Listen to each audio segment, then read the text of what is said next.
দর্শক আমরা এখন কথা বলবো যে ব্যাপারীপাড়া জামে মসজিদের মসজিদ সেক্রেটারি আশরাফুর রহমান জি আশরাফুল মাহমুদ জি এখন আপনি দেখলেন তো আমাদের গোষ্ঠী কমিটি ব্যাপারীপাড়ার পক্ষ পূর্ব ব্যাপারীপাড়া ইউনিটের পক্ষ থেকে আমাদের যে ভাইরা ছিল তাদের নিজস্ব ব্যবস্থাপনা এবং কিছু ভাইদের সহযোগিতায় একটা আইস কপিনের ব্যবস্থা করা হয়েছে যাতে আমাদের গরিব দুঃখী মানুষের যাতে খুব সহজে, কারণ আমরা দেখা যায় যে অনেক সময় দেখা যায় আমরা সামর্থ্যের কারণে অনেক সময় অ্যাম্বুলেন্স ব্যবহার করতে পারে না।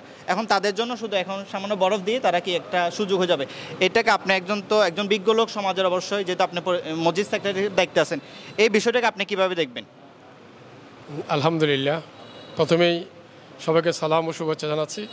আসলে শুকরিয়া আদায় করছি যে মহৎ একটা উদ্যোগ এই ব্যাপারীপাড়া গাউসিয়া কমিটির পক্ষ থেকে মসজিদ পরিচালনা কমিটিকে যে আইস কফিন বক্সটা উপহারস্বরূপ প্রদান করা হয়েছে, সেজন্য মসজিদ পরিচালনা কমিটির পক্ষ থেকে যারা এই আয়োজন করেছেন ওনাদেরকে অন্তরের অন্তঃস্থল থেকে ধন্যবাদ জানাই।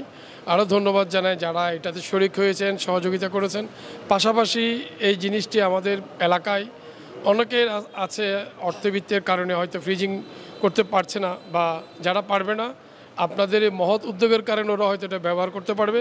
তো ইনশাল্লাহ আমরাও চেষ্টা করব সচরাচর আপনারা যে জিনিসটি আমাদেরকে প্রদান করেছেন আমরা এই জিনিসটি তদারকি করে সবার খেদমতে আমরা এটাকে পরিচালিত করতে পারি মতো, সবাইকে সুযোগ দিতে পারি মতো সেই ব্যবস্থা আমরাও করবো ইনশাল্লাহ।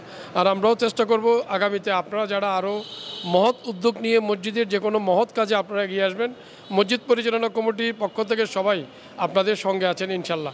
ধন্যবাদ, খুব ভালো লাগছে। আমরা দোয়া করি আপনাদের এই উত্তরোত্তর সাফল্য কামনা করছি। যারা এটার সাথে জড়িত, যাদের মা বাবা জীবিত আছেন, মহান আল্লাহ তাআলা ওনাদেরকে নেক হায়াত দান করুক, আর যারা কবরস্থ হয়েছেন আল্লাহ ওনাদেরকে ব্যস্ত নসিব করুক। আসসালামু আলাইকুম ওয়া রাহমাতুল্লাহি ওয়া বারাকাতুহু।